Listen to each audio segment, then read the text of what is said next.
Bam. Excellent. So, how's you and how's the band? We're doing all right, man. I'm been in the middle of it, getting everything done. It's been a long time coming. Obviously, 10-year hiatus and whatnot. But yeah, it's all coming together really well, man. Um, Final week, final push. Got a lot of stuff going on, which is just awesome. It's great, but it's also like whirlwind, and like getting ready for all this other stuff. And but that's a great problem to have, man. I mean, I remember a couple years ago we were all locked down in our homes and couldn't do Yeah, anything. So I'm gonna just take what I can do. excellent. We'll talk about the new album in a bit. Sure. With these interviews, I like to take take you back in time. Sure. So, what was life like growing up for yourself? What music did you used to listen to, and what influenced you to become a musician? Sure. I mean, I grew up on a lot of stuff. My cousins were really big influences into my musical taste. Growing up, it was like, well, 1991. I remember that being a really specific year that was kind of very informative in my youth. And I had moved back to Wisconsin with my mom from Colorado. I was born in Colorado, but that was right about the time both my parents worked, and my dad was in Colorado, and so we would have a lot of time after school, a lot of time at our Yeah, by ourselves at home, and so MTV was a big part of things back then, and yeah, I remember even just getting a lot of stuff from Beavis and Butthead, like Crowbar and yeah, typo negative and Megadeth and stuff, and yeah, Beavis and Butthead would be into it, and so that exposure to things were pretty massive. And so my cousins, we got into Nirvana, which was nobody didn't get into Nirvana back then. It was like such a massive, genre, like world shifting thing. But yeah, we got pretty heavy into Guns N' Roses and pretty heavy into Metallica, and so we would watch their touring videos. yeah, Year and a half in the life of, and the Use Your Illusion box set. I think Guns N' Roses was one in Japan or live in Tokyo, and then we found the Pantera um, yeah, home videos, and that really kind of just like set the stage for me to be like, wait, you can go, you know, yeah, party for a living, and play music, and that was kind of it, man. I mean, well, then I ended up joining, the ranks of other Colorado kids who wanted to become a pro snowboarder. yeah, So that kind of took precedence first, like right out of college, and went straight up to the mountains and tried to um, carve my way into that profession. But Tony Hawk 2 came out, and like Tricky and a couple video games that just, I think it just shifted the collective conscious of what people thought was capable so yeah, fast that it was like, even if you were doing decent tricks back then, big 720s or whatever, it was like, oh, all of a sudden you needed to be doing a 900 and landing into a 50-50 grind, and then yeah, removing pull your kidney out and put it back in before you're done. So so that then like my alcoholic roommate got put in charge of rent up in Breckenridge, Colorado, and my buddy from third grade that we taught himself how to play drums. I taught myself how to play guitar and eventually bass. He's like, come start a band, and so that was it. That was the turn, and that led to Ain Matter. That led to Fall of Carnage. That led to Job For A Cowboy, Havoc, etc., etc. yeah. Going back to what you were saying about watching like live performances, like I when I grew up in the 80s, one of the things which we always loved doing was going to record fairs, and people would sell cassette tapes of, like, I was a massive Kiss fan, so Oh, cool. you could go out and you could buy like Kiss live in Chicago during Sure. the Asylum tour and all that. So I can totally understand where you are when you talk about these live performances and getting into it because it's like with one of the things which I love more than anything is live records. Oh, cool. Yeah. I just love them. Yeah. What's your favorite? Oh yeah, my favorite, although I'm a massive Kiss fan, my favorite is Live After Death. Ah, I okay. made All right. that Wow. that set me in on the pathway to where I am now, to be honest. Sure. Sure. Yeah. But yeah, yeah, Beavis and Butthead. There used to be a thing which you could buy. They were video tapes. They were. I can't remember. VHS. Right. Yeah, yeah. They were. I think they were hard and heavy. They were called. I'm not quite sure. And now always came with like a cartoon, and Oh. it was always extreme. Like it'd be a biker woman with giant Yeah. Uh huh. giant Giant boobs eyes. and She had really yeah, big eyes. going around on a Harley Davidson, killing bloody demons and all that. It's Oh, sure. Right. yeah, it's uh, so and like with Beavis and Butthead, that introduced so many people to that style of music, and Wayne's World. That was another thing Yeah. which Oh, got yeah. people Wayne's World going. was big too. That's right. Yeah. Yeah. Yeah. That's Yeah, very true. definitely. Probably Alice Um, Cooper. I didn't know about before that. Obviously, you know, yeah. it was Well, '92. I want to say. during that period, that was in the Alice Cooper scene in it was from his 80s era. So it was Right. like with Kane Roberts on guitar and all that. Sure. Sure. Feed my So it was Frankenstein. yeah, yeah. I loved all that period. Yeah. Yeah. Um so how did your band become? You said that your friend asked you to form a band. Sure. How did this um how did the band become now? So basically, you know, when I joined into Job for a Cowboy, they had already been around for probably about, oh man, I guess he's saying close to the 20-year mark of the band. So I think they started around 2004, and I think the Doom EP was 2005. So that's about actually the same time roughly that I was kind of coming out with um, my own music at that time was called Ain Matter. And so it was funny. I remember joining Cephalic Carnage in 2006. January of 2006 was my first show with Cephalic Carnage. And about 2007, mid 2007, we had, you know, the Job for a Cowboy had made its like massive mark on the world Yeah, via MySpace. And so there was a lot of like, I don't want to say animosity, but just a lot of gatekeeping about letting them into this world because it was like, yeah, you know, they had haircuts like this and they all got the same haircut and, you know, flipped the hair around and they had the, you know, their sister's jeans on. You know, maybe they're comfortable, but it just like they all did. It was like this scene, very scenester McNally type of a deal.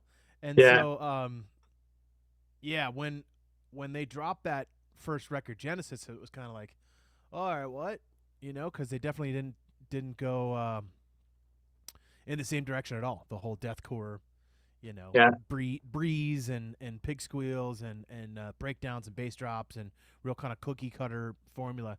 All of a sudden, it was like, you know, death metal, and so that's where they sort of started to get kind of, some of the people started to let the gate open a little bit, but for the most part, not.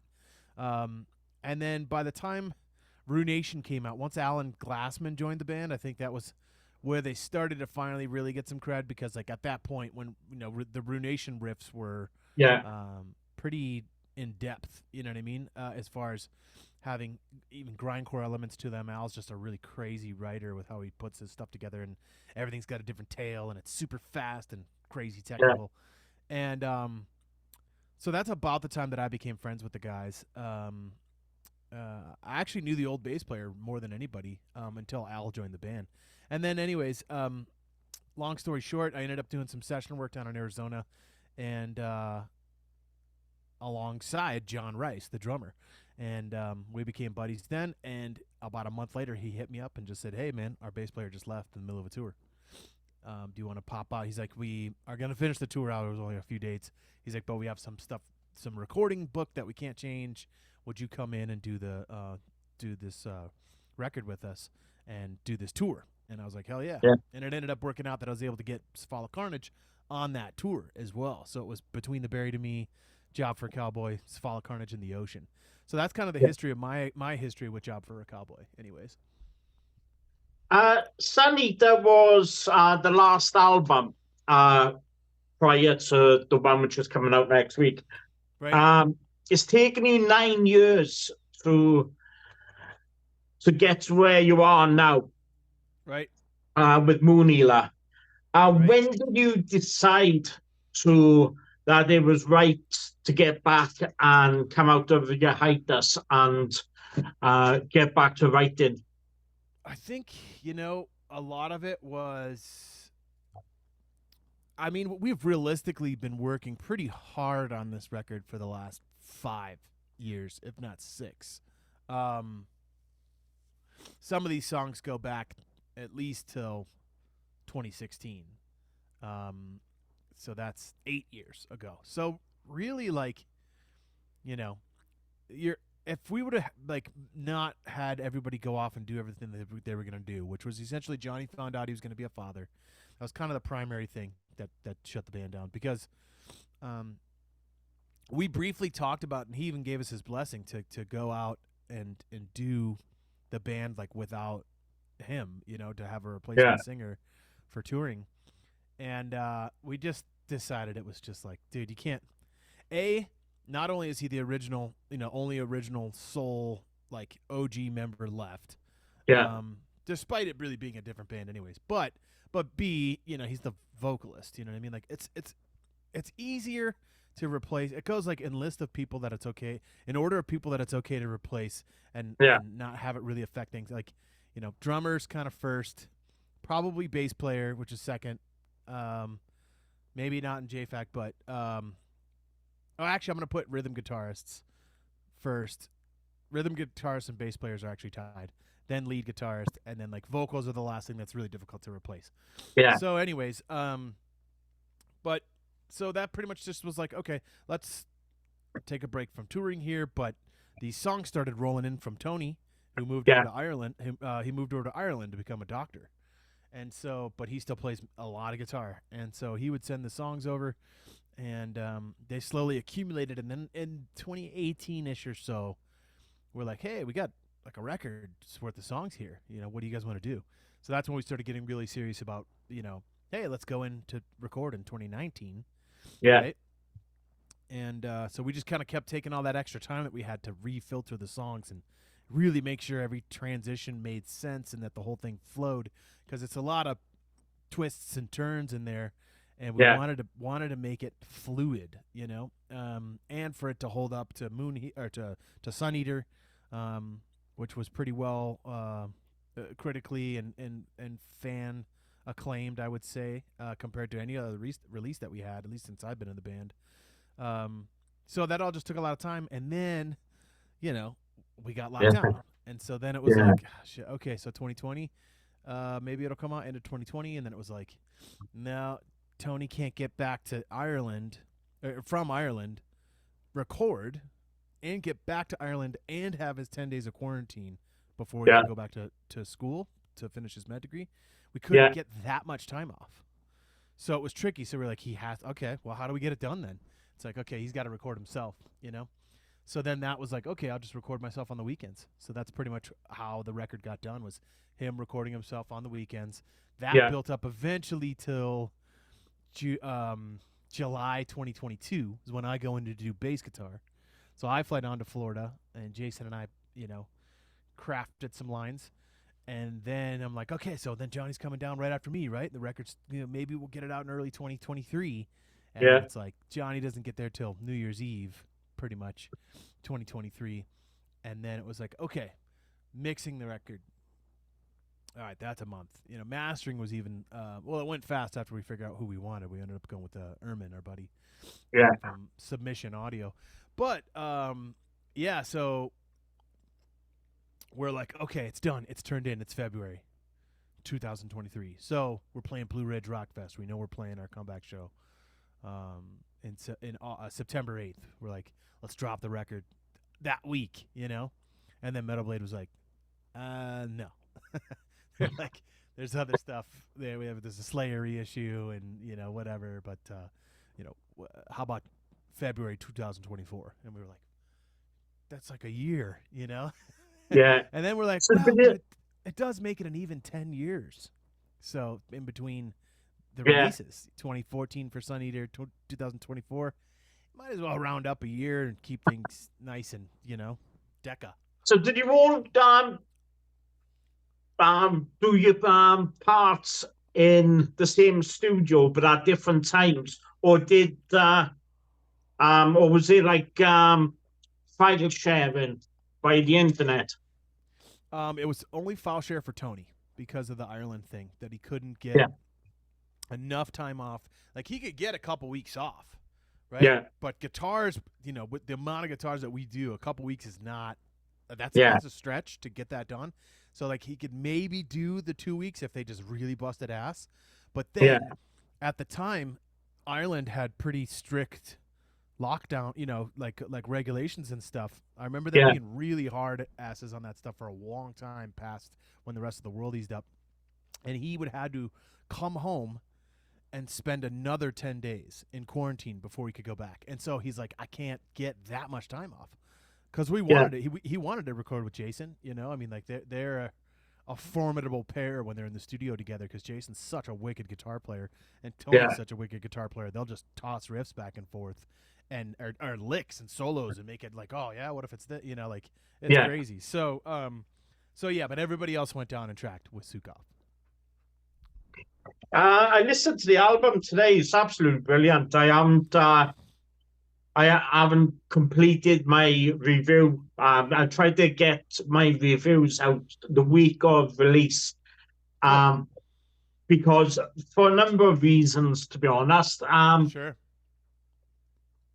Some artists turn around and they don't want it released before the review to be released. Sure. Um, a period before the album comes out. So to compensate for that, and I always put my reviews out of the week of the release. So, Sure. but I've been listening to the album. It's quality. Quality is Awesome. very brutal, but quality. Yeah, thank you, man. I appreciate it. Yeah.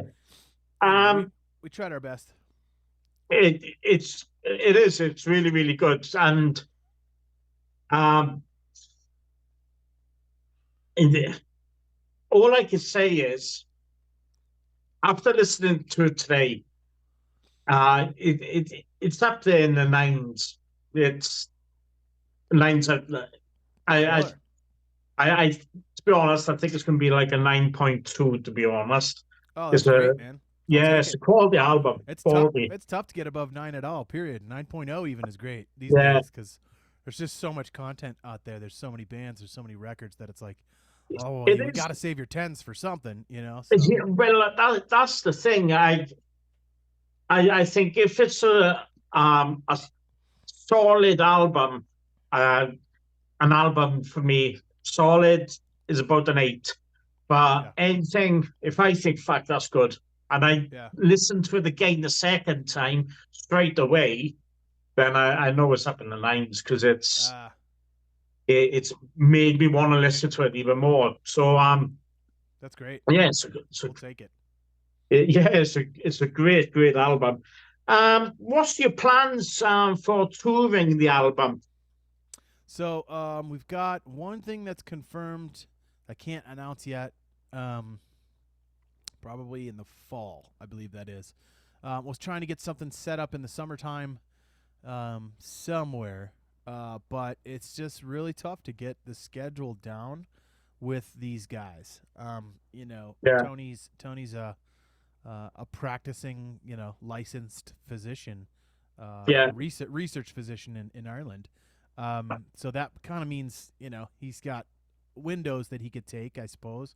Um, yeah, and we're not sure if we'd want to really be okay with having other people play. If the lineup that was on this record couldn't do it, we're wary about having other people come in to do parts. yeah, Um, but so it'd have to be a friend situation, something that would be like special. People would be like, oh shit, that's really cool. yeah.